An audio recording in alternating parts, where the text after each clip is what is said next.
been doing? Not a thing. You know, it's getting me down eating in these hamburger joints. One thing you gotta learn, eat where the truck drivers eat. They know the right spot.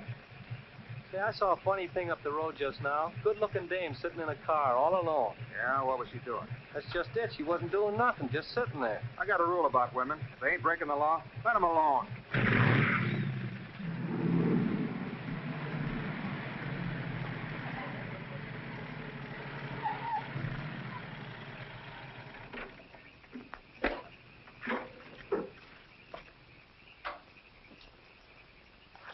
I didn't mean to disturb you, miss. Just wanted to be sure everything was okay. Excuse me, lady, but are you sure you're all right?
How is she?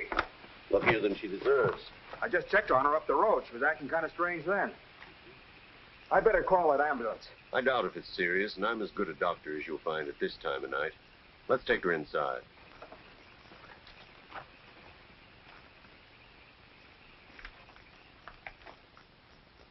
Well, no bones broken. Bruises, that's all. I think you better rest here for the night. I'm a little surprised.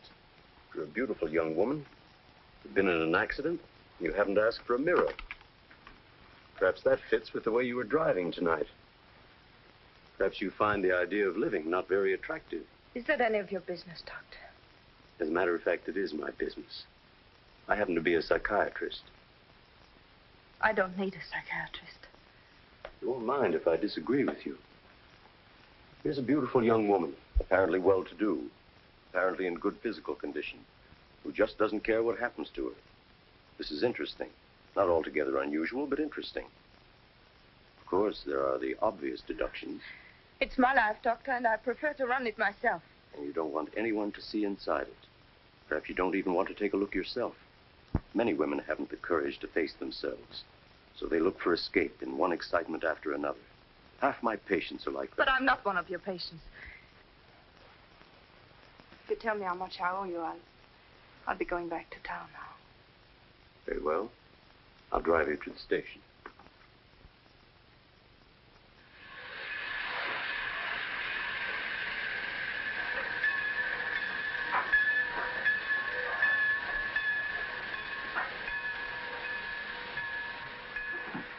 Miss Damien, you're an intelligent woman, not an idiot. Will you promise me one thing? When you get ready to throw yourself off Brooklyn Bridge, will you come and see me first?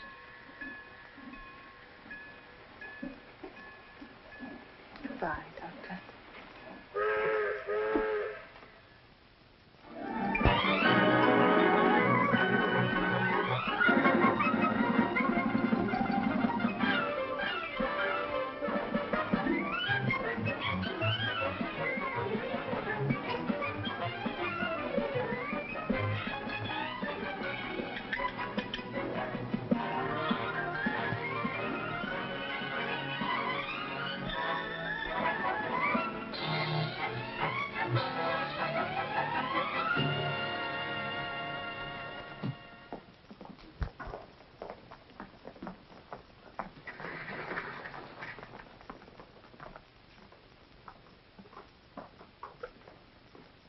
Just what is our trouble? That's what I want to know. Our trouble is Miss Damien. Miss Damien again. She's as pretty as a picture and as stubborn as a mule. But this time, there's a lot more involved than just her name.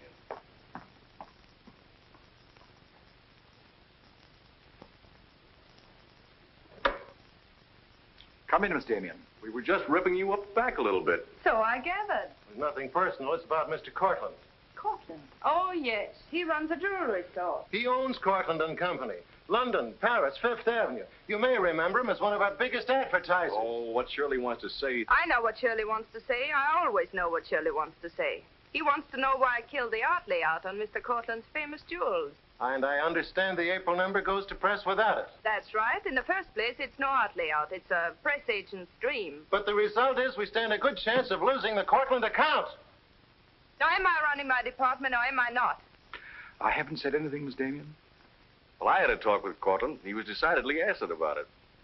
I'm not interested in Courtland. But if this magazine is going to submit to advertisers' blackmail, I'd like to know about it. Now, please, Miss Damien. If that's the policy, Mr. Cranish, you better get someone else to take my place. Please, Miss Damien, just a moment. Gentlemen, if you don't mind, I'll talk to you later.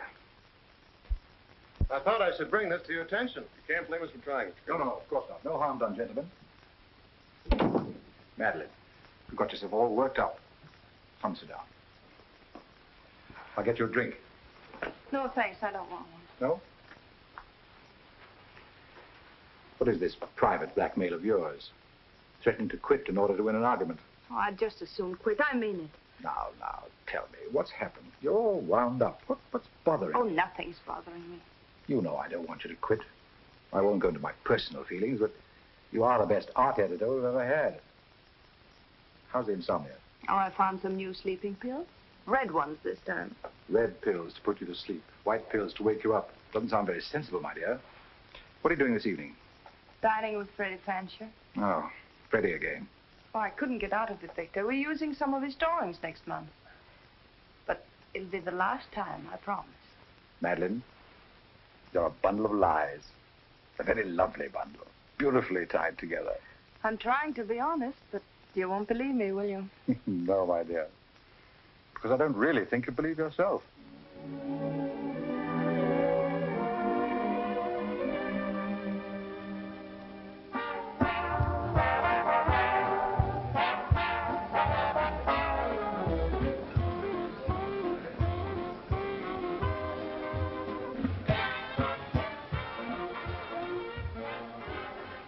Why do you have to go back to that bore, Freddie Fancher? You haven't even given me a chance to make love to you. You've been doing all right. You know something? It's awfully hard making love to a woman who makes more money than I do. It'd be much easier if you made love to me. Would it? Oh. You're trying to give me the brush off, are you? Well, finally, we understand each other.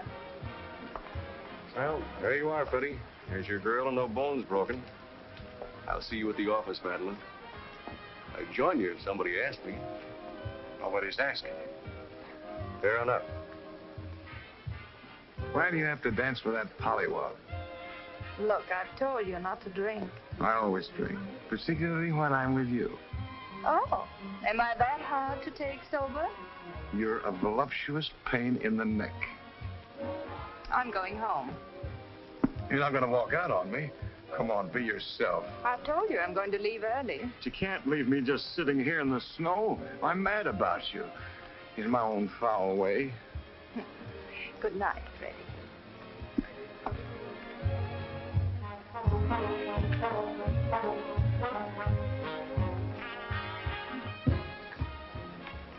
Any chance of getting a cab, Jim? I'll try, Miss Damien. Oh, Miss Damien, here's someone I know you're anxious to meet. Mr. Felix Courtland, one of our most prominent advertisers. How do you do, Miss Damien? How do you do? Mr. Garrett is the soul of tact, don't you think? He's just been telling me all about you. Oh, I hope he wasn't that blunt. Oh, you needn't worry. I always form my own conclusions. Can I give you a lift anywhere? My car's just outside. No, thank you. They're getting me a cab. Oh, I'm very sorry. I'm sorry, Miss Damien. There isn't a cab around. Oh, how long do you think it'll be? It's hard to say.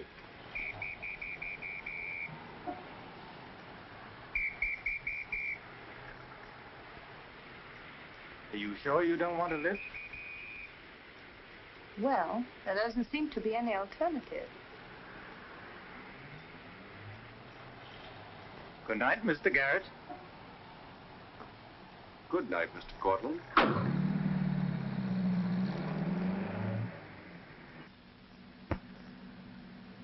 I wasn't very polite, was I? Neither was Garrett, for that matter. Oh, he always enjoys uncomfortable situations. You still feel uncomfortable? No. Frankly, I don't. Good, nor do I. You know, you're not at all what I imagined. No? No. The big international jeweler. I happen to inherit a business that runs itself very nicely. As a matter of fact, you don't look like an art editor. More like a work of art. That layout on your jewels is still a wretched piece of copy. I can only admire your good taste. And I'm still not going to... I wouldn't try and persuade you for the world. Mr. Courtland, I think you're a very dangerous man. I only wish it were so. The truth is, I'm a very ordinary one.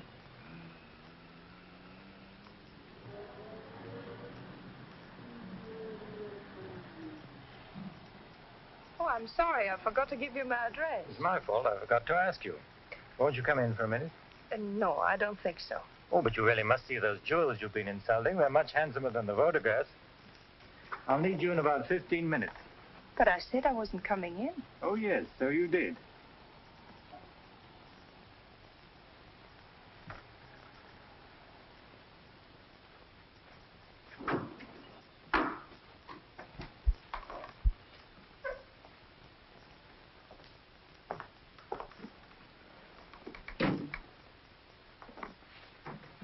Let me take your wrap.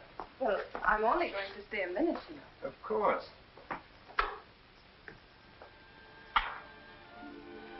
What a wonderful room.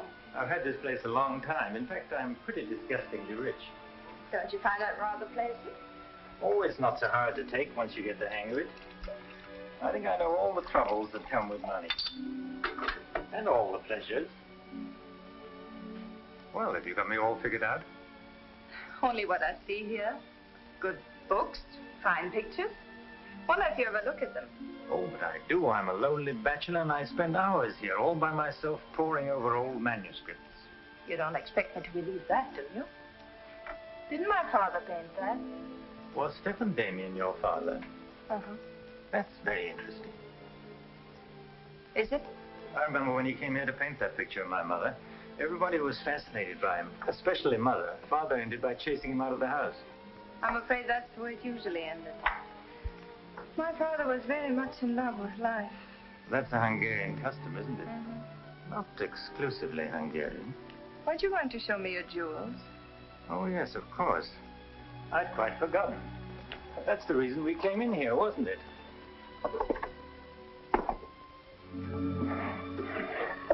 You ought to feel very flattered, Miss Damien. This safe is one of my darkest secrets. You really want to see those jewels? Not particularly. I can't tell a brilliant from a diamond. Not one person in 100 can. But then very few people are intelligent enough to admit it. Thank you. How about another drink? No, thanks.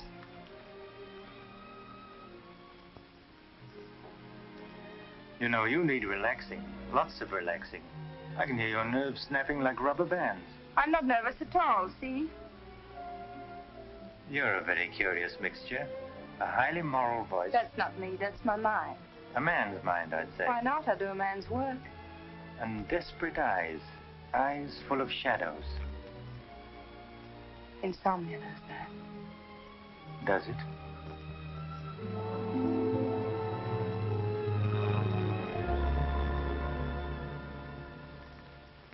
Dean, Miss Damien, give you her secretary. Miss Damien's office? No, Mr. Courtland, she's not here yet. Shall I have her call you? Yes, Mr. Courtland. Where's Lamarr, puss? She hasn't come in yet. Well, who sent these? Mr. Felix Courtland. Mr. Courtland. That's very interesting. She never misses, does she? Mm-hmm. Jealous. If I'd given it any thought, I could have predicted it. Gladys, I won my bet. She's got a new boyfriend. I guess those dames gotta have new excitement all the time. Yeah, here today, gone tomorrow. Personally, I don't see what she sees in it all. Is that any concern of yours? No, Miss Damien. I didn't hire you to gossip about my private life. No, Miss Damien. Go get your money. You're through.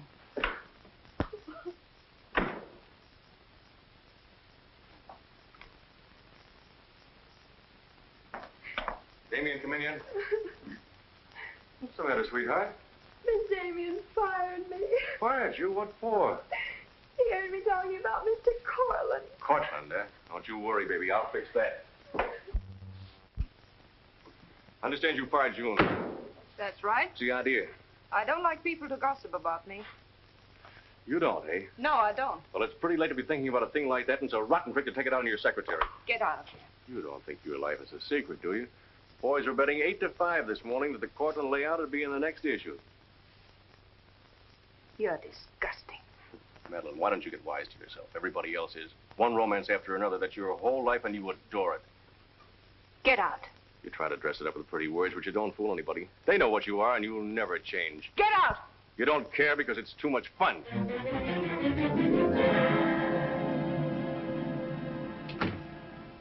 It isn't true. It isn't true.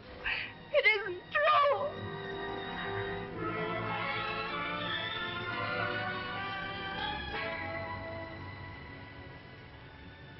I'm a little surprised. Here's a beautiful woman who just doesn't care what happens to her.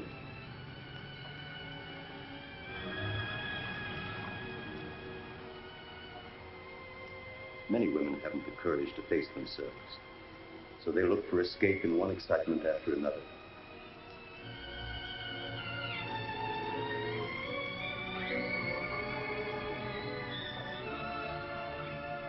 Perhaps you find the idea of living not very attractive. Lady, if you want to kill yourself, why don't you try the fridge?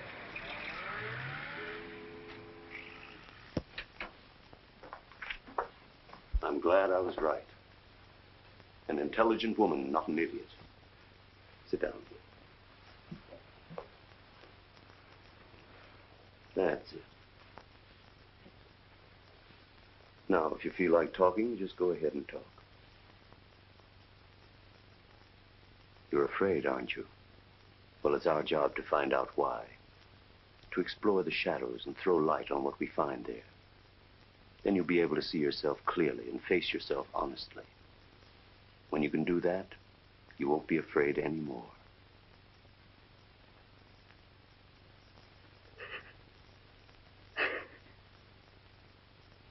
I was living with my father. Mother had left him before we came to America. I was 10. And to me, the way he lived seemed romantic and wonderful. He was a successful painter, and women adored him. He went his own way and did what he pleased. Just as you've been trying to do? I suppose so. But why? Did it make him so very happy? Oh, I was certain he was the happiest man in the world. Until he killed himself. And you couldn't understand why he did it. You understand now? I think I do. Did you ever do any painting yourself? I used to. Why'd you give it up? Oh, didn't pay enough. And besides, I didn't want to be like my father. I wanted my own life. And have you been living your own life? Of course I have. The kind of life you really want? I don't know. I don't know. Don't you think you've been hiding from yourself? Did you ever try and discover the person you really were, deep down underneath? I never cared to. I'm not so sure I do now. In that case, I'm afraid I can't help you. But of course, that's entirely up to you. Shall we go on then?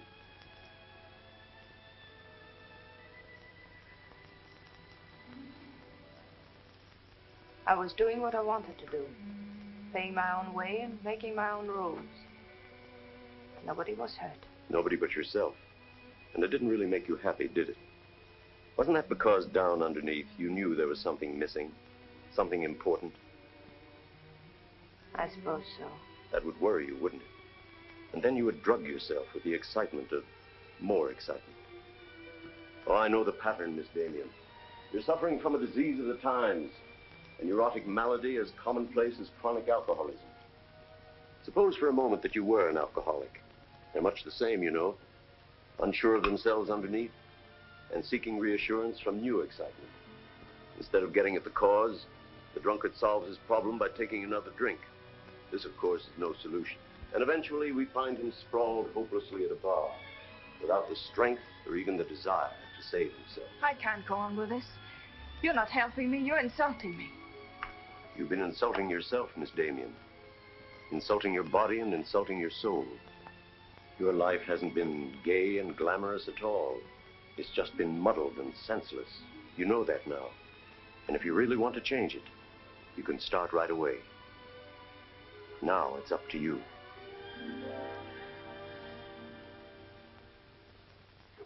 You can have my apartment, Ethel. The rent's paid till the end of the month. Darling, I feel like a vulture wheeling over your head. I'm not in, whoever it is. Miss Damien's office. No, she still hasn't come in, Mr. Courtland. Well, I don't know exactly. Later in the day, Did he hang up? Yes, good. Let me call him back, darling. You may be sorry later. Everything in this file returned without comment. This I would ask to see more of their work, and these you may be able to use. But you haven't given me your new address. I'm not giving it to anyone. Hello, Madeline. Beautiful, would you mind popping out for a minute? That's just 60 seconds. You'd better talk fast. Madeline, I'm in a jam. I've got to raise some money. I need about $5,000. What do you expect me to do about it? Well, I thought you might talk to Courtland. I'm sure he'd let you have it if you ask him nicely. You're really quite a rat, aren't you? Look, Madeline, I'm in debt up to here. I only make $100 a week, and you know I can't live on that. $5,000 doesn't mean a thing to Courtland. You better get out of here before I lose my temper. You're forcing me to say things that I don't want to say, but if you're going to act cold and virtuous about it, you'll hear them. Suppose I tell Cranish. Tell him what? About Courtland. You know, you've got a very nice job here, but you won't have it very long if I tell Cranish. I don't want to tell him, but... What's so funny? As a blackmailer, you are pitiful. Go on, tell him. Tell him what a rat I am, and you are, and he is. Go on, use my phone if you want, and my desk, and my office. I'm through with all of them.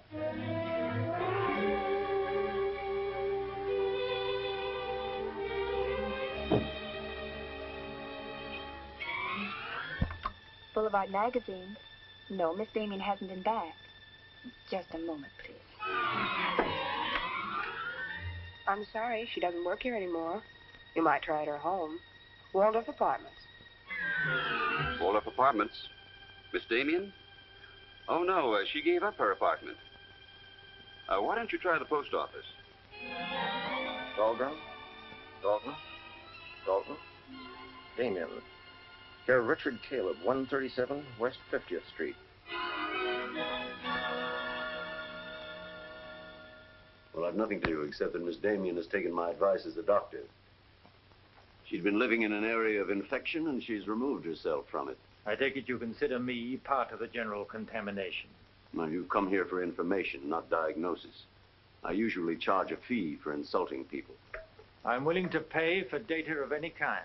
Yes, I gathered that. But I've nothing for sale. I suppose you're being very ethical, but I'd like to talk to Madeline. In your presence, if you wish. Miss Damien is living under a different name in a different world. She told me to tell you, if you inquired, that she was busy growing a new soul.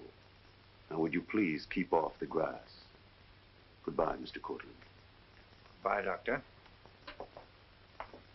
Doesn't it ever worry you, playing the almighty in this fashion? Not particularly. I'm used to it.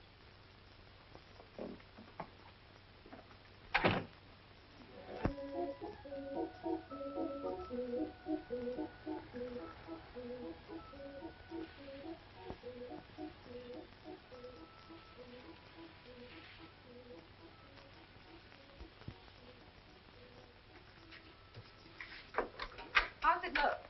It's better than torn wallpaper. So you think I have talent, then? You'll do better after you get the hang of it. I only hope the new tenant will like it. Well, he seems awful particular. He's a floor walker at Macy's. Oh, well, you can always give it back to me. He'll never sell it, you know. Take my advice and try something more cheerful. You know, like flowers and butterflies. I'll do that. Thank you, Mrs. Geiger.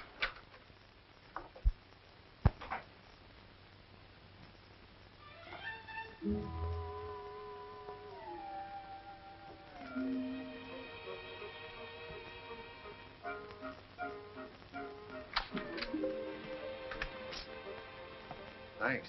You saved my life. Is this yours? Yes. Mrs. Geiger would scalp me if she knew I kept mice in my room. Well, why do you keep mice in your room?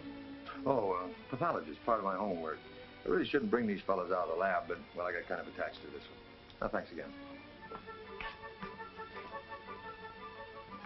Hey. Women are supposed to scream. Aren't you afraid of mice? Well, no, but next time I'll scream.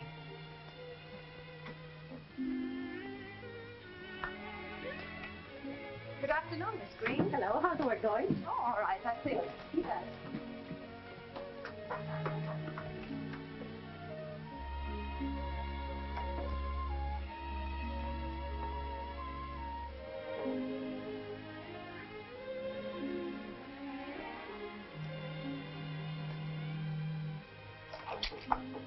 Come in.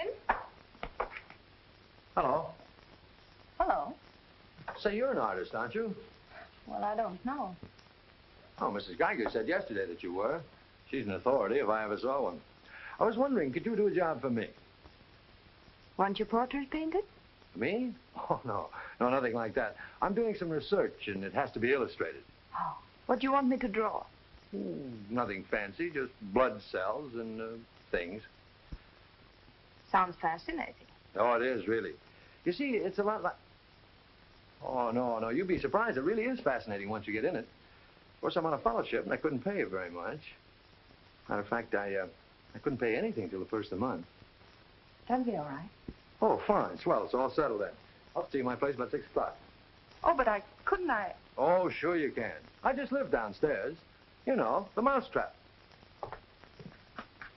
Oh, by the way, my name is Cousins. Mine is Dixon. Very glad to know you, Miss Dixon.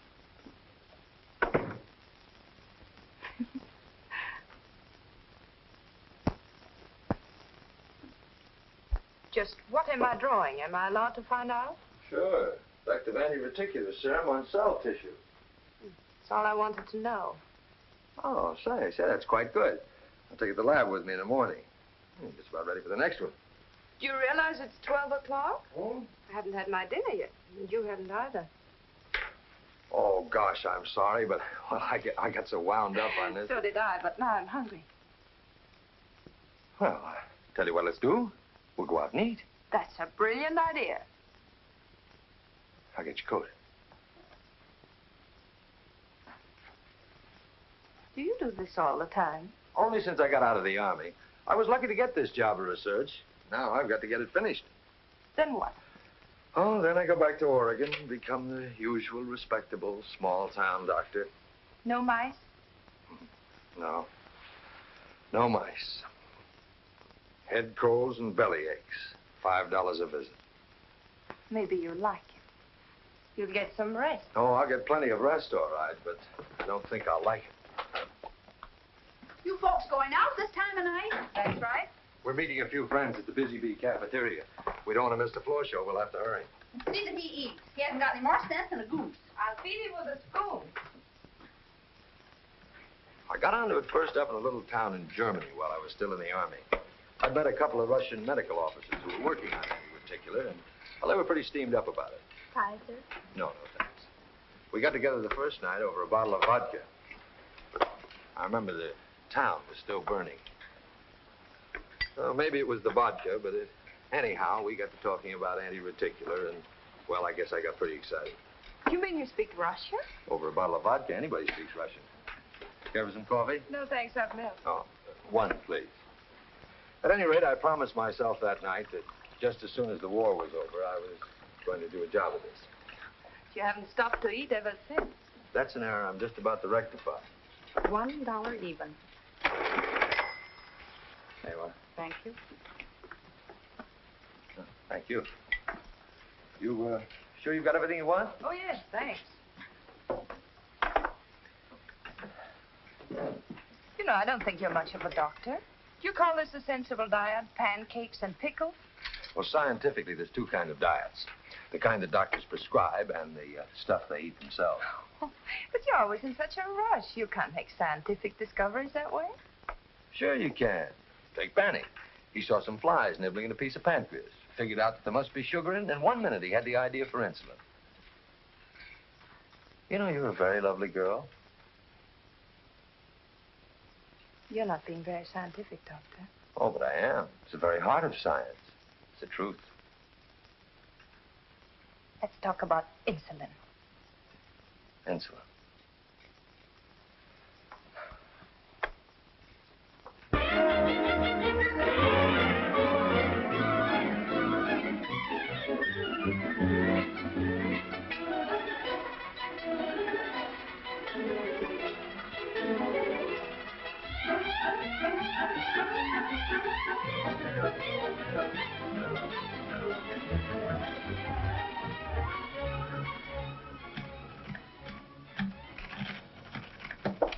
Come in. Hello. Hello. Say, did you buy these new manuscript covers? Yes, are they all right? Oh, sure, they're fine. How much they cost? Oh, nothing at all. Something like 20 cents. Oh, nothing at all, huh? You know you can buy a pair of good mice for 20 cents? David, I have some wonderful news. I just sold a picture. No fooling. Who bought it? The floor walker downstairs. He said it's almost as good as a photograph. Well, the man has great taste. Oh, I think it's wonderful. I'm proud of you. And I'm a little proud of myself, too. David Cousins on anti-reticular. Oh, David, it looks fine. It's important, isn't it? I mean, not just to you, but really important. Well, it won't cure all the ills of man or beast, but yes. Yes, I think it may be important. And I also think that I better hand it in before I start changing it again. Like to come along? Oh, could I? Well, sure. Why not? I think you've been drawing blood cells long enough. It's time now for you to meet one of them face to face.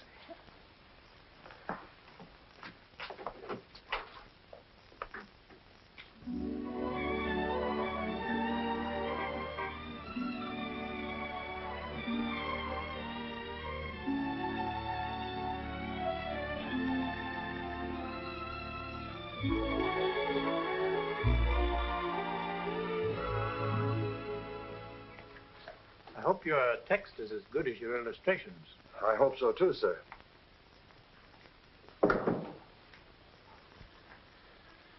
Well, that's that.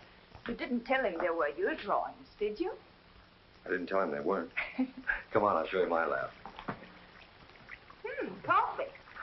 I wouldn't try and drink it if I were you. Assistant pathologist.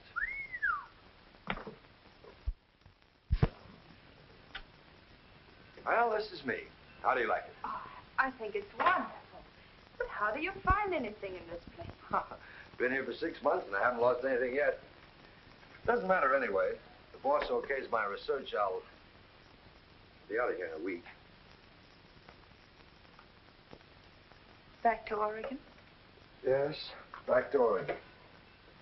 All that way just to make a living. Is it as bad as all that? Oh, what's the use in kidding, Madeline? I'm so much in love with you, I can't see straight. I haven't done any work in here for days. I just sit around waiting until I can see you. I know. Because that's just what I do. Wait to see you. Darling.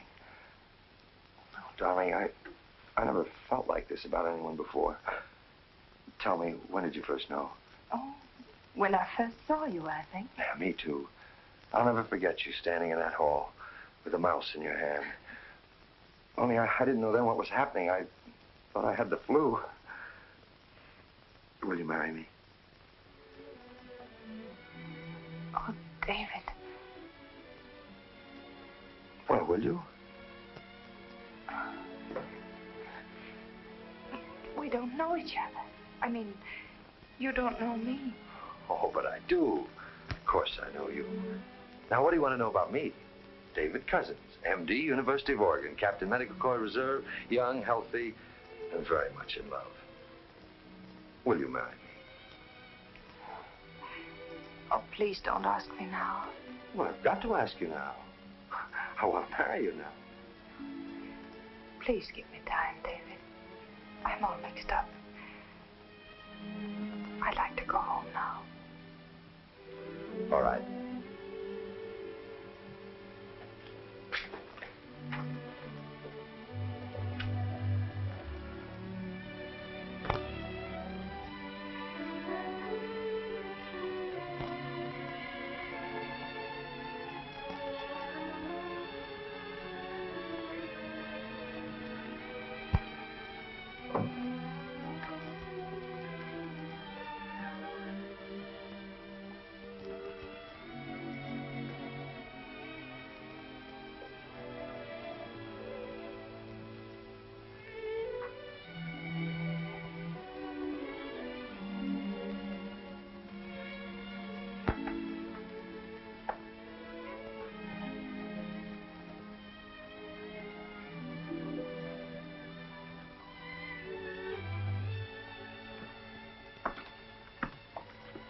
Madeline.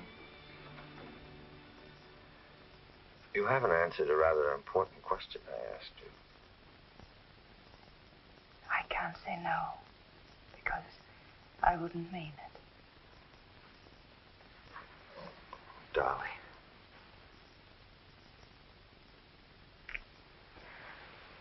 David, I do love you.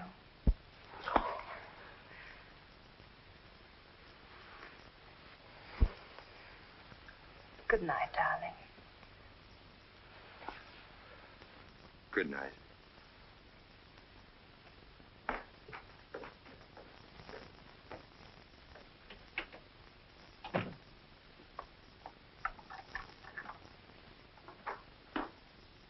Hadn't you better close the door?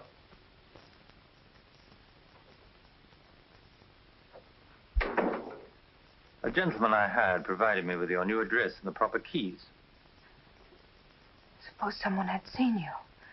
You wouldn't have cared, would you? I didn't think it mattered. You see, I expected to find you wretched and lonely, grappling with your complexes. Rather naive of me. Will you please go? Of course I'll go.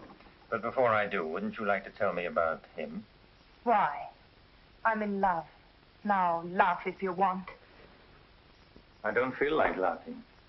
I've always wondered if it were possible for people like you and me. And you think you really got it? Love eternal, the fireside, the slippers, the whole thing? Yes, the whole thing. I'm very glad for you.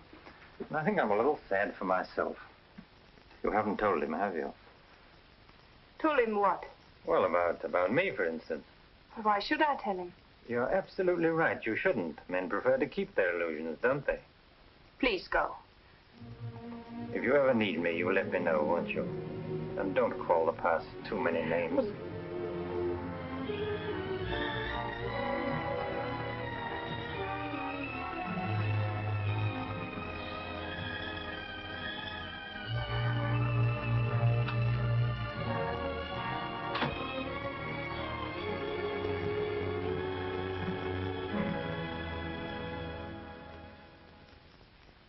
Don't care what you say. I'm going to marry him just as soon as it can be arranged. You want to run away from your problem? I'm not running away. How you know? You're looking for security from someone else instead of building it within yourself.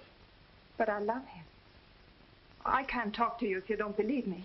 Falling in love doesn't cure everything overnight. What do you mean? Let's be honest. There's a side of you that hasn't fully changed. Isn't that true? That is true, isn't it?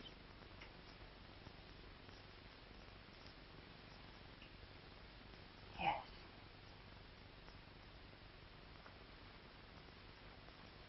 Have you still not told David about yourself? I couldn't tell him. You let him fall in love with an illusion, with someone who doesn't exist. I could never tell him.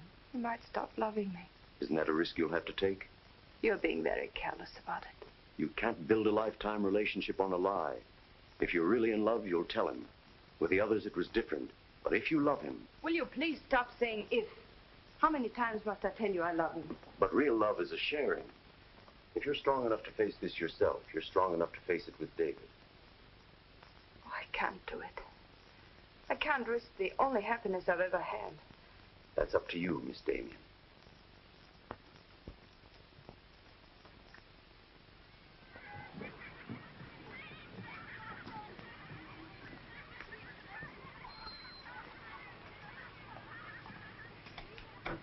Hi. Hello, darling. You're home early, aren't you? Well, I didn't get fired, if that's what you mean. Dr. Lutz read my paper. Really? What did he say? Well, he liked it. Oh, David, that's wonderful. The only trouble is he thinks it's so important he wants me to go to Chicago and read it before the convention. Oh, David, no. Well, that's not my idea. I don't want to go. Well, when will you have to leave? Tonight, gotta catch the 8 o'clock plane. And when will you come back? Oh, I don't know, a few days. But I tell you what, as soon as I get back, let's get married. You can get a license in 3 days, and it only takes 15 minutes to get married.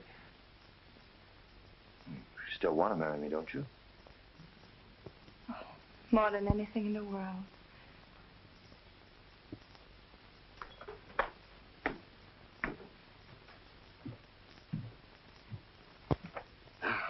You know, I'm going to feel kind of silly at that convention. Of course, it's a great honor and all that, but You realize that I'll be talking before some of the biggest men in the field? What's the matter, darling?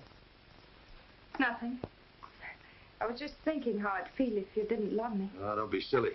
Not a chance. David, could you ever stop loving me? Well, that's really a gruesome thought. Of course not. Even if there was a reason?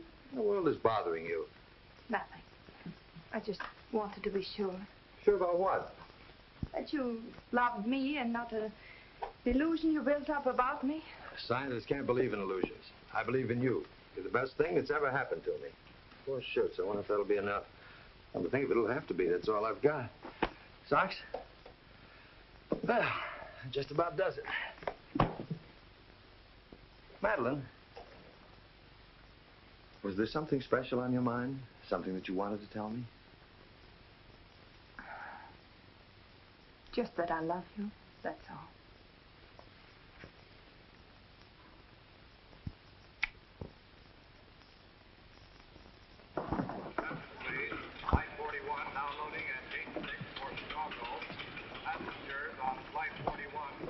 Write me every day? Every day. Hope you miss me. Hope you suffer like a maniac. I will, I promise. Oh, gosh, I hate to leave you. You know, I'm going to be jealous. Jealous of what? Oh, I don't know. Nobody, everybody. Just jealous. Darling, I belong to you, don't you know that? I'm only alive because you love me. We'll be married the minute I get back. Well, look who's here. If it isn't Madeline. How are you? It's been a long time. David, this is Mr. Garrett. I used to work with him on a magazine. Howdy, Garrett. I quit the racket, though. Or perhaps the racket quit me. Garrett's doing some confidential work for me now. How are you, Miss Dixon? This is Mr. Courtland, David. Dr. Cuss's my fiancé. You're a very lucky man, Doctor. I think so. Well, goodbye, Miss Dixon. My congratulations to you both. Oh, thank you. Good night. Good night. I don't believe a minute of it, do you? Garrett, you're a very cynical man. You don't believe in true love. You don't think Madeline does either, do you? I don't know, but I've always been fascinated by miracles.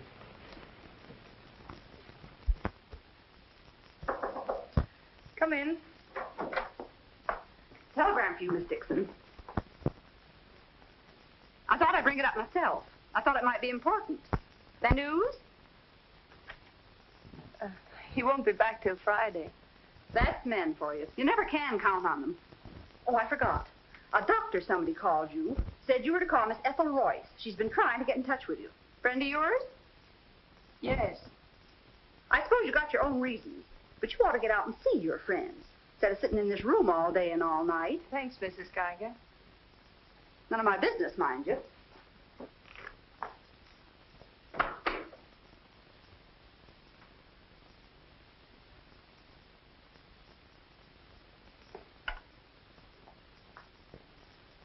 Ethel, this is Madeline. Madeline. Darling, but this is really a voice from the dead. I pestered that doctor of yours for hours. I just have to talk to you. Well, what about? Well, you remember that art supplement, the one you started? Well, I do need your help, dear. I'm in an awful mess. Sorry, dear. I'll never come into that office again as long as I live. Oh, but I wouldn't ask you to do that. Just meet me somewhere. It'll only take an hour, I promise. Well, if it's just the two of us. All right. I'll be there at 5. Oh, so relieved. We were really desperate. Wonderful. I'm just dying to see you. Bye, dear. She'll do it. Good. Wonderful thing. Professional pride. It never dies. How'd you sound? Awful. What do you expect? Too bad. Victor, I don't want you to be there. Wouldn't think of spoiling your reunion, my dear. I don't trust Madeline, doctor or no doctor. Nor you either, my sweet.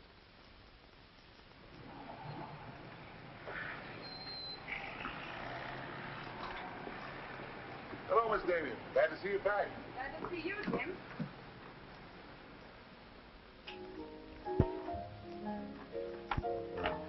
Hello, Luigi. Is Miss Royce here? She just came in, Miss Damien. We missed you, Miss Damien. Have you been away? No, but it's nice to be back just the same. Hello, Ethel. Darling, you look wonderful. A little pale, but so interesting. You know, I can't stay very long. Oh, I understand, dear. We'll get right to work. The usual, Miss Damien? Well, I don't know, Carl. You'd better. Wait till you see the mess I'm in with the supplement. All right, Carl. Darling, I'm just dying to hear what you've been up to. You must tell me everything. But there's nothing to tell. Come on, let's go to work.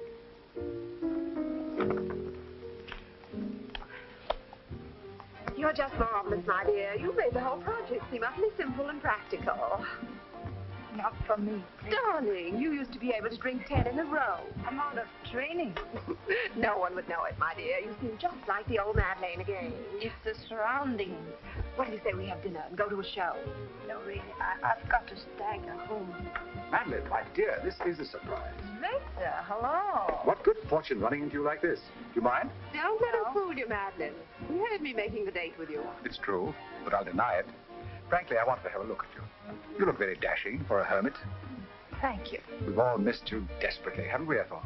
As though our little hearts would break. What about a drink with your old boss? Please. Please, whatever it is. I've got all the data we need on the supplement. Good. What about the data on Madeline?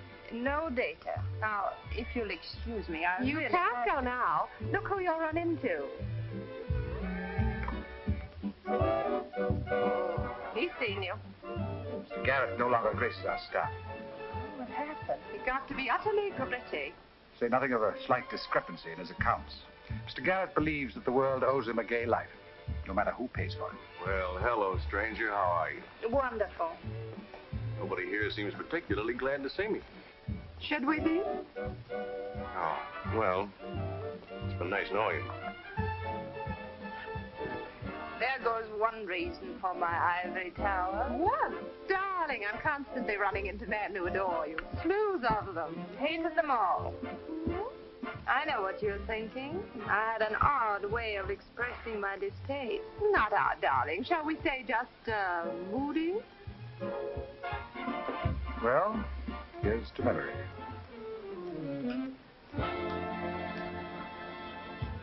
May I speak to Mr. Courtland, please? Just a moment, sir.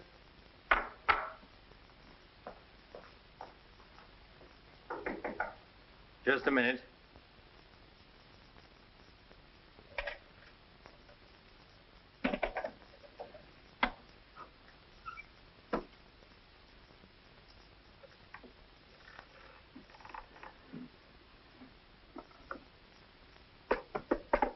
Come in.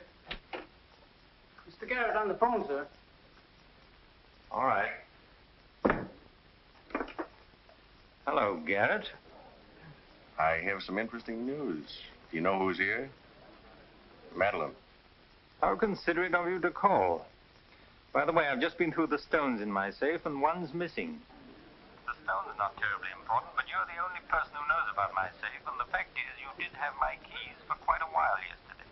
What are you getting at? Only that I don't like thieves. But you're being ridiculous. Let me come over and talk about it. There's nothing to talk about. I'm taking it up with the police. But, Courtland, you can't do that.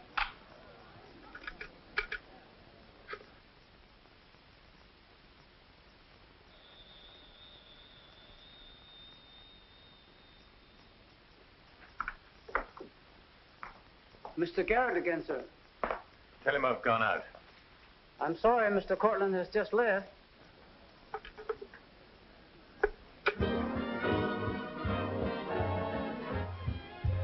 Are you all right, darling? Of course I am. You're not going to disappear again. Oh, yes. Back to my treetop. It's raining. Let me drive you home. Oh, no. Ethel wouldn't approve. Good luck, my dear, in your treetop. Bye, darling. Well? Let's face it, she's a changed woman. She'll never change, darling. She's just got herself a new set of words, that's all.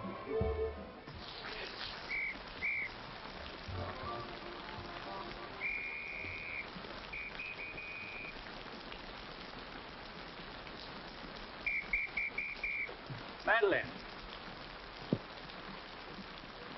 Hop in. No, thanks. I'm waiting for a cab. Don't be silly. There are no cabs. You'll get drenched. Please. I'll drop you off. I'm going home alone. Come on, in you get. I hope you didn't get too wet. Your concern is touching. Quite a coincidence finding you in the rain. Is it? I can't lie to you, especially when there's no point to it. I was informed you were playing hooky. You're detestable. I'm really not detestable at all. I happen to be very fond of beauty, which shouldn't be a crime in your eyes. Please, no debates. I'm a little dizzy. A good dinner will soon take care of that. Why do you always hound me? You know I despise you and everything you stand for. There's always a chance I may be able to improve your opinion and your manners. I'm sleepy. You know you're very lovely. Please don't bother. I'm not listening.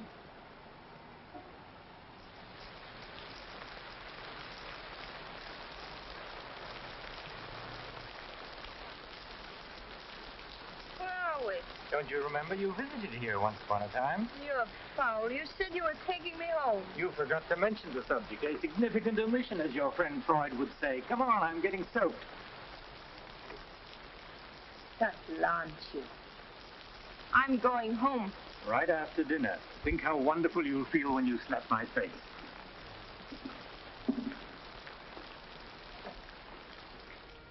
That'll take the chill out of your bones and maybe even your heart. Still cold? Oh, no. It's quite warm in here. Cigarette? Thanks. Very warm. Light? No, I'm not really detestable, am I? No. I am. Why? Because I ought to go home. In this rain, you mustn't even think of it. You see, you are detestable. And you've been very annoying for months. Madeleine, we belong together. You know that. No, I don't know that. Of course you do. We feel the same way about life. You're not making sense, Mr. Courtland. Why make sense? Doesn't this make more sense than talking and lying? No sense at all. Then what would you call it, darling? Stupid. Madeleine, you're wonderful. Stupid. You're sweeter than ever. Stupid. I better see who it is.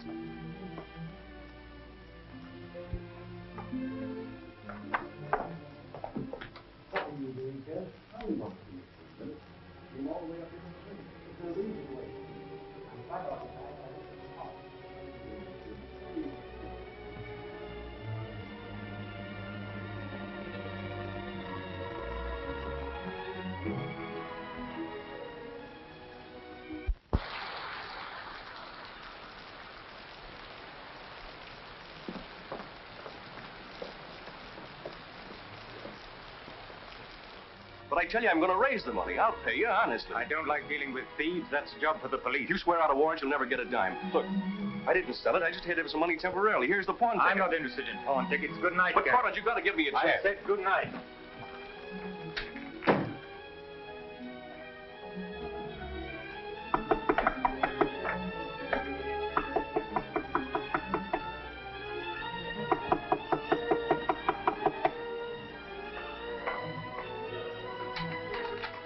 Let me talk to you. Let me explain this. You stupid fool.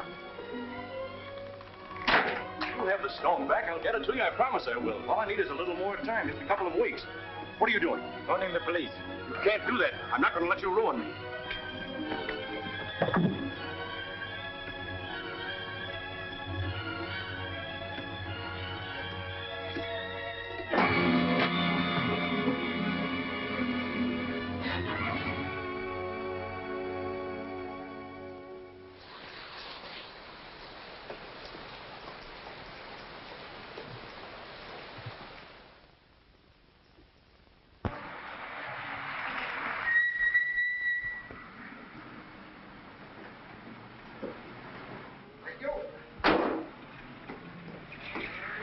You're looking very lovely this morning, Mrs. Geiger. You wasn't expected back until Friday. That's what I like. A cheery welcome home.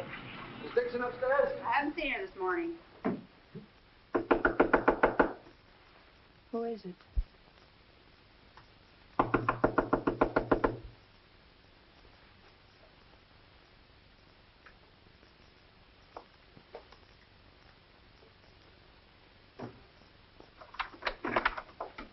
Hi. Darling. Oh, I couldn't wait till Friday. I just said my little piece and ran out on them. Oh, I needed you so badly. I feel lost without you. Don't ever leave me again. That you can depend on. Say, I've got big news. I'm a success. Oh, tell me all about it. What the world's the matter with you? You don't look very good. Come on, I think you better get back in bed. Now then, first, I don't have to go back to Bellyaches in Oregon. You're not marrying a small-town country doctor, young lady. You're marrying a promising young research scientist. At least that's what Dr. Broder says, and he ought to know. He's got a long white beard. Oh, darling, I'm so proud of you. I think I'll take your temperature. Gee, I wish you could have been there. When I finished reading my paper, they all got together and offered me my own laboratory in California. I still can't believe it. There it is, right in the paper. You'll find it on the bottom of page 10.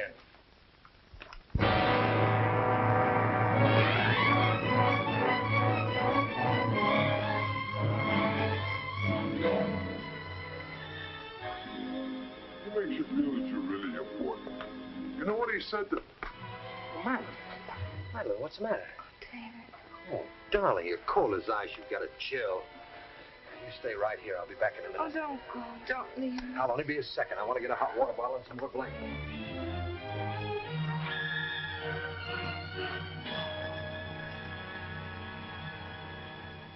Miss Madeline Dixon at home? I don't know. Friends of hers? We're from police headquarters. Where's the room? Upstairs. What do you want to see Miss Dixon about? We'll tell her. Well, perhaps you'd better tell me first. Miss Dixon isn't well. Who are you? He's a doctor. He lives here. If it isn't important, I suggest you come back tomorrow. It's important. Could you get some extra blankets and a hot water bottle, please? You a friend of Miss Dixon's? Yes, what? Just asking. Well, what is it, an accident or something? I wouldn't call it an accident. Well, we should cut out this mystery and tell me what it's all about. Okay, Doc, take it easy. Madeline, these men are from the police. They want to... We'll take over from here, Doc. I'm Sergeant Patelli. This is Sergeant Beitler. You're a friend of Felix Courtland's, weren't you? Matter of fact, you were with him last night. No, I wasn't. Did you see Mr. Courtland any time yesterday? No, I didn't. Now, look, Miss Damien, we wouldn't be here asking questions unless we already knew most of the answers. Oh, wait a minute. Her name's not Damien. I think you've got the wrong party. I think maybe you've got the wrong party, Doc. Her name happens to be Damien. This happens to be a case of murder. Take a look at that newspaper. I want to know what's going on in here. This is my house, and I've got to know. Sorry, madam. We'll talk to you later. As long as I've been here, there's never been police Take in her this and see house. what you can find out. lady. Come on. Now, Miss Damien, tell us what happened last night. What time did you leave Courtland's house? Oh, Dave. You and this guy, Courtland, were pretty sweet on each other, isn't that right? Oh, but it isn't. It isn't true. Now, according to the chauffeur, you got to Courtland's house at 6:45. What time did you leave? Oh, but I didn't go into the house. I met him by accident. David, don't look at me like that. How long have you known Miss Damien, Doc? Not very long, only a few months. Know that she was mixed up with this guy, Courtland? Oh, but it's a lie. David, it's a lie. Okay, so you didn't go into the house with Courtland? No, I didn't. He wanted me to come to the house, but I wouldn't do it. Oh, I didn't go into the house. I didn't, I tell you. Who you telling, me or the doc here? You get anything? She came in about 9. In a cab? No, she was walking in the rain. Landlady said she looked kind of wild-eyed. What about Courtland? He was here, all right. He visited her a couple of weeks ago. Get the date? Yeah, April 10th, around midnight. Anything else? The landlady thought that Courtland had a key to this place. She was kind of vague as to how he got it. I didn't give him a key. David, you can't believe that. I've got his key ring here. This one fits. He had a key, all right. But I didn't give it to him. Where are you going? Oh, David, don't leave me. I didn't kill him, I swear. I didn't kill him. Who cares whether you killed him or not?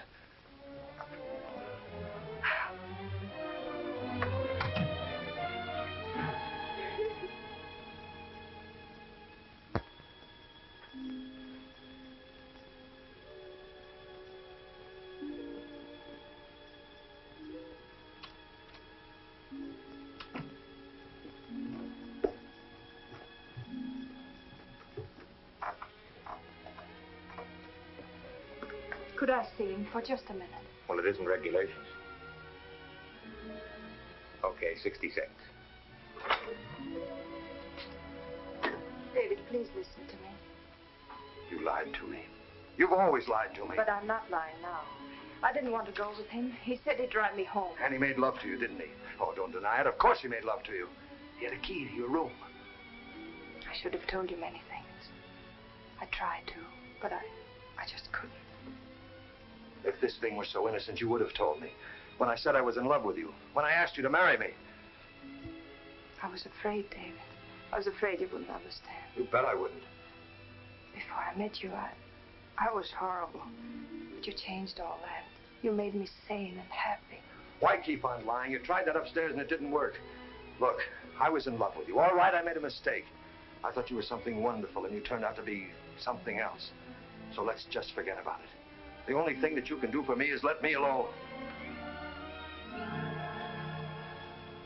I love you, David. I'll always love you.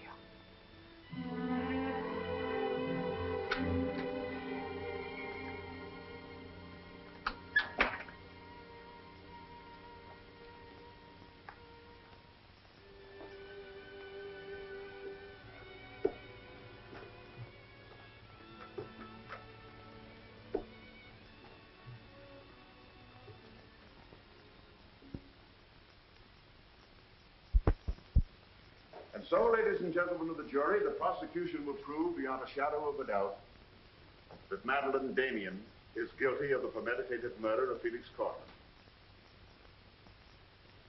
We will prove that she was in his apartment the night he was murdered. We will prove that her fingerprints are on the table lighter with which he was murdered. And we will prove further that she had a motive for the murder. For after all, this is a very simple story. To one man, Dr. Cousins, she was a pure and noble woman. To the other, Felix Courtland, an irresponsible light of love. Too self-indulgent to be faithful to the man she wanted to marry.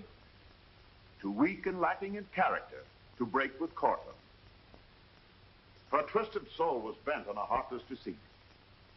To make one man believe what all others knew to be a lie. And when Courtland threatened to expose her, she went to his apartment to plead with him in the only way she knew. She embraced him. She made love to him. And when, in spite of that, he threatened to expose the lie that she was living, she silenced him forever. Ladies and gentlemen of the jury, the state asks you to find Madeline Damien guilty. Guilty of murder in the first degree. On the night Mr. Courtland called on the defendant, did you let him into her apartment? I certainly did not. How did he get in then? He must have had a key of his own. The key of his own. Where was the defendant when he arrived? Out with the doctor, I suppose, pulling the wool over his eyes.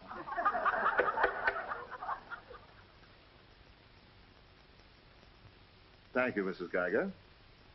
Your witness, Mr. Mitchell. You've got to let me cross-examine her. No questions. Miss Damien, I can't defend you properly if you won't let me. We've got to put up a fight. Fight? What for? And now, Mr. Garrett, just what was the nature of the work you did for Mr. Courtland? Well, most of it was personal. Confidential secretary, I suppose you'd call it. And in that capacity, you were in a position to learn a great deal about his private life? Yes, of course. Did Mr. Courtland know that Miss Damien was lying to Dr. Cousins and concealing her true character from him? I'd rather not answer that question, Mr. O'Brien. You see, both Miss Damien and Mr. Courtland were friends of mine. Yes, I understand. Well, let's get back to the meeting at the airport. What was the attitude of the defendant when Courtland saw Dr. Cousins? She was embarrassed, naturally. Yeah. She was embarrassed, naturally. Thank you. Your witness, Mr. Mitchell. I've got to cross-examine. If I don't, we haven't a chance. Don't ask him anything. No questions. Were you a close friend of the defendant? Yes, I was. Did she confide in you on matters of a personal nature? Yes, she did. If you were asked in this court, do you think you could recall any of those intimacies?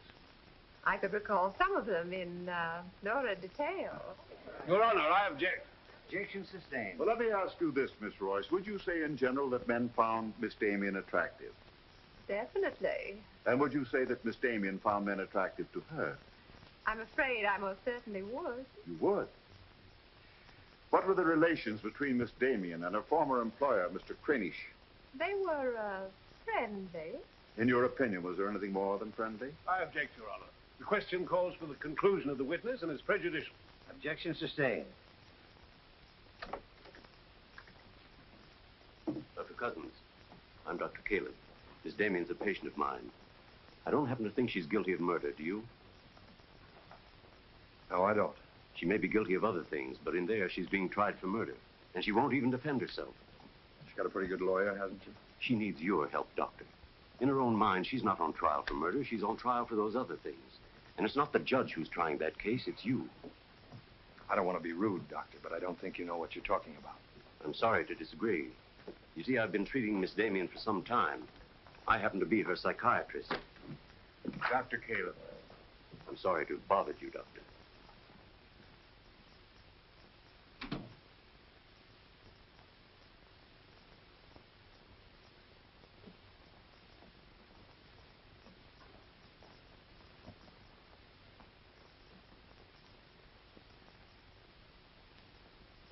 Your name, please?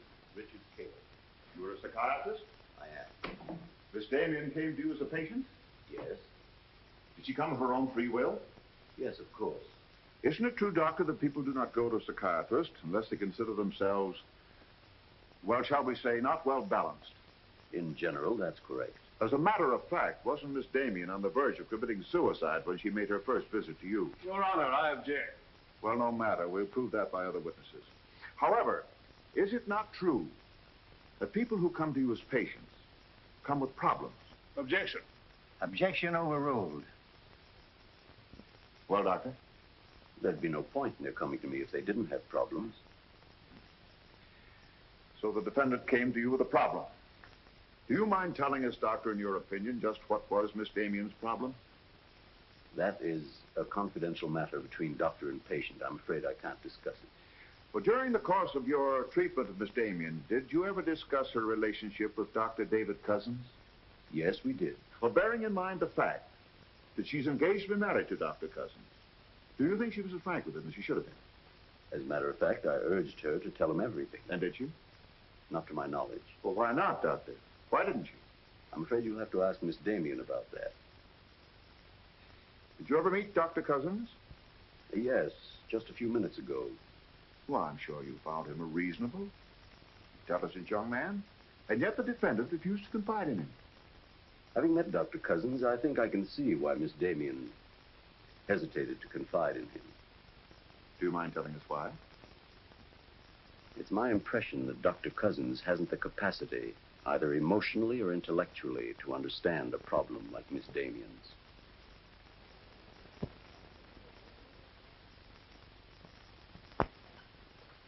How's the trial going, Doctor? Not very well, I'm afraid. There's a Dr. Cousins in your office. Oh? You said you weren't expecting him. As a matter of fact, I was expecting him. Hello, Doctor. Sit down, relax. Tell me, is this a professional or a social call? Dr. Caleb, you said some pretty rough things about me this afternoon. Yes, I did, didn't I? I think I'm entitled to an explanation. So do I. As a matter of fact, I'm very glad you came over. I wanted to talk to you about Miss Damien. I'm not interested in Miss Damien. I'm glad to see you're still in love with her. And I'm not in love with her. All the better. Then we can approach the subject of Miss Damien as one scientist to another. You see, I'm interested in Miss Damien because she's a patient of mine. I believe I was well on the way to solving her problem. It would be most distressing to me if she were to die now for a crime she didn't commit. It would be as though you had lost one of your white mice, one that you had just inoculated. What's all this got to do with me? Only this, that when you testify tomorrow, you'll be asked to tell the truth. The whole truth. The whole truth about a human soul is a complicated proposition. Now, I'm not going to tell you anything about Miss Damien that you haven't already heard. But isn't it possible that you've picked up a few stray facts and added them up to a conclusion that's entirely wrong?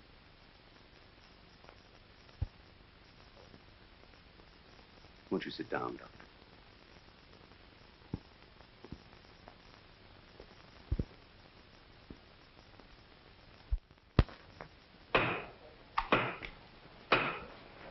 Hear ye, hear ye, hear ye. The court is now on session. Call your next witness, Mr. O'Brien. Dr. Cousins, please.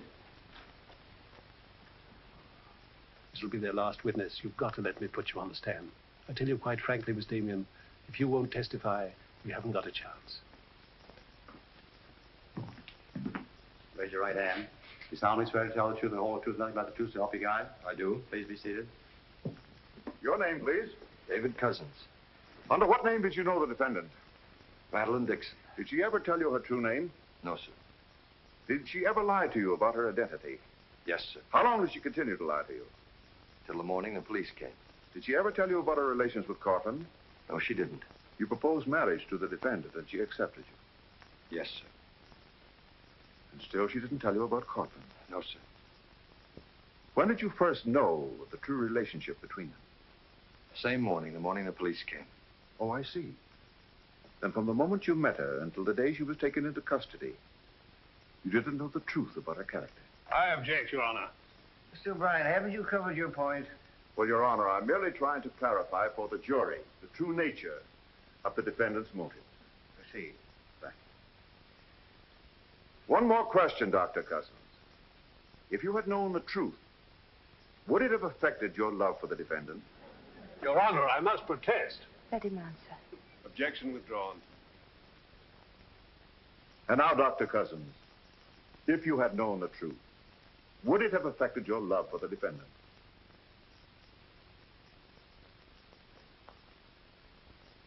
I was in love with Miss Damien then, and I'm in love with her now.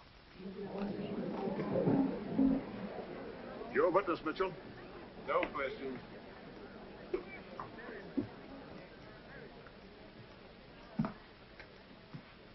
Did you really mean it? Yes, I really meant it. I can't believe it. Now will you let me put you on the stand?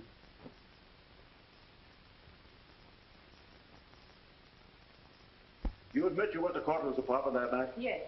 He made love to you? Yes. Did you have any conversations about Dr. Cousins? No. Positive? Yes, I am. But tell me, Miss Damien, were you in love with Felix Courtland? No, I wasn't. Were you in love with Dr. Cousins? Yes. Oh. But you went to Courtland's apartment nevertheless.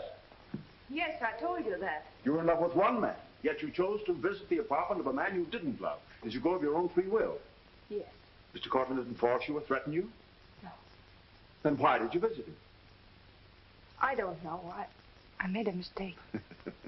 You made a mistake. As you've told us on several occasions that you and Mr. Courtland were interrupted by a mysterious intruder, can you tell this jury anything definite about that person? Anything at all? No, I didn't see him. You didn't see him? I only heard his voice. You seem very certain it was a man. It was a man. What did he say? Well, I don't know. They were talking in the hall. I couldn't tell what they were saying. Yes, you heard a voice. You're willing to swear it was a man, and you couldn't hear what he said. Now, what sort of a person do you think would be calling at that time of night? A bill collector? A man selling magazines? Or perhaps even a burglar? Why not a burglar? Mr. Courtland was a very wealthy man. He must have been a very timid burglar because nothing was stolen. Of course, you realize that Mr. Courtland kept his jewels in a vault at the store? Not all of them. He kept some at home in his safe. Safe? What safe? The one in his living room? You didn't by any chance see that safe, did you, Miss Damien? Yes, I did. The court, please. This is the first we've heard about a safe. I asked for a recess to examine the apartment. Well, Your Honor, we've been all over the apartment. But if there is a safe, and if it has been robbed... Gentlemen, court is adjourned until tomorrow morning. I suggest the district attorney, the attorney for the defendant, examine the apartment together.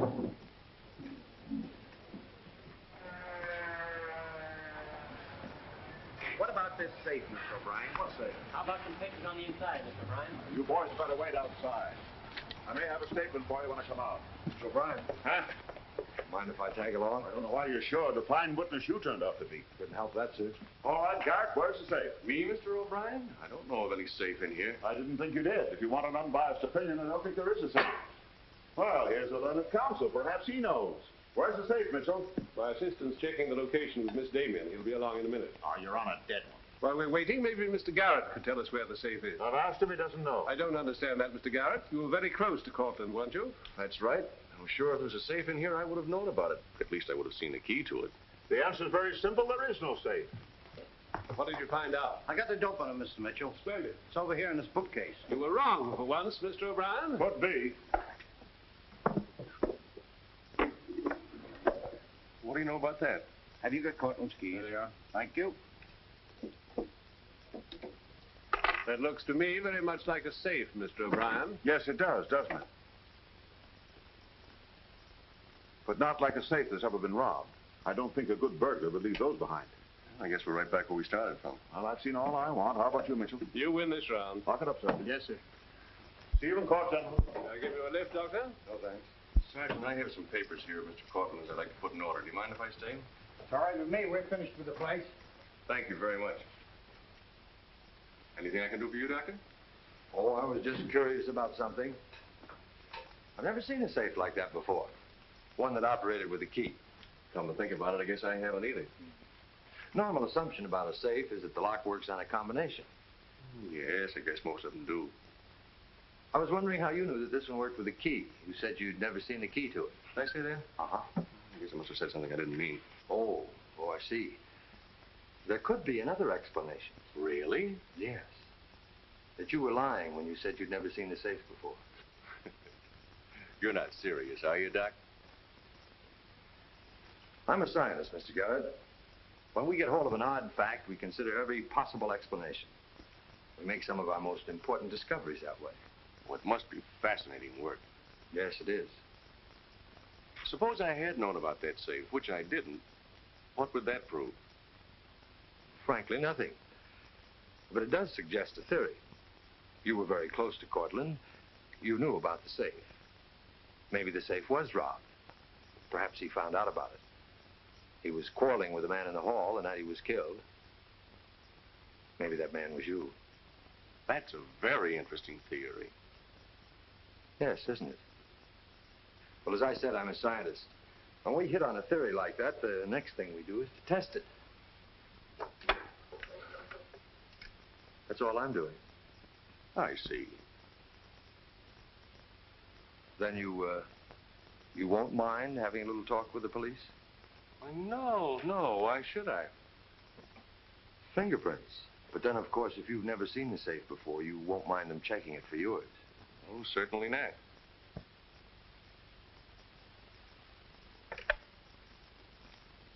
The number is Spring 73100.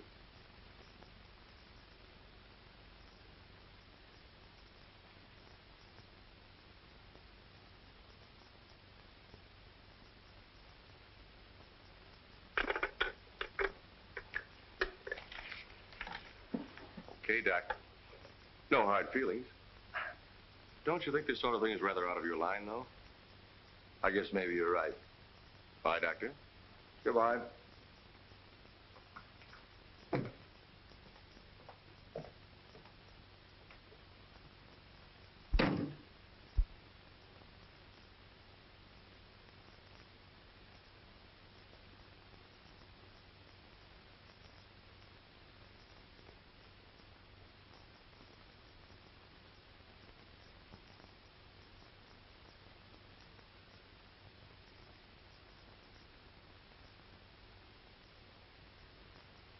Spring 73100, wasn't it, Mr. Garrett?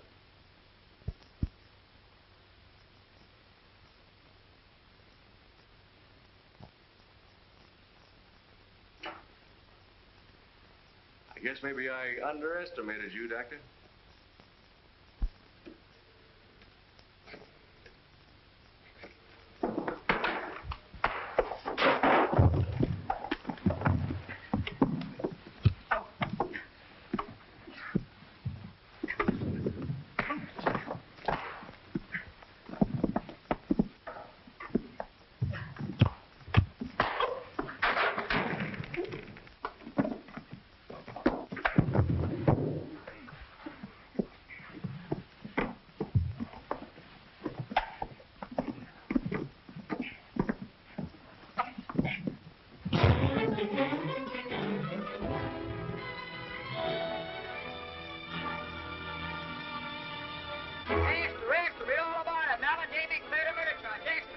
Flashes from the Associated Press newsroom. Bulletin.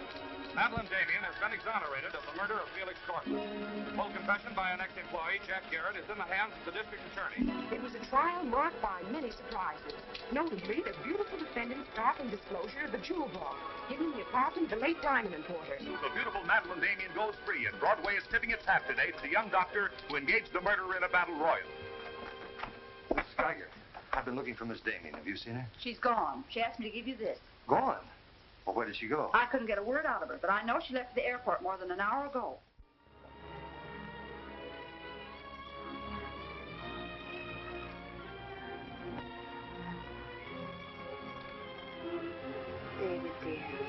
I can still hear your voice in that courtroom, and I'll never forget what you said. You did much more than save my life. You made my life worth living. I can't wait to tell you how much I love you and want to marry you. But right now, that wouldn't be fair. I'm going away for a while. I want to be terribly sure after all this that I can really be the kind of person you once thought I was. Maybe after a while that will be possible. And then, when we're both sure, David, please ask me again. Goodbye, my darling.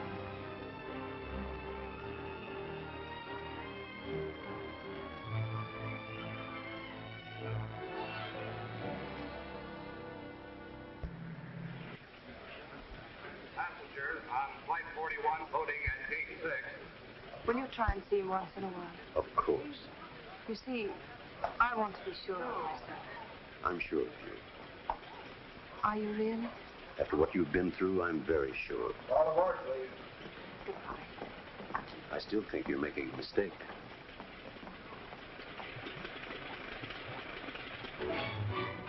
Thank you.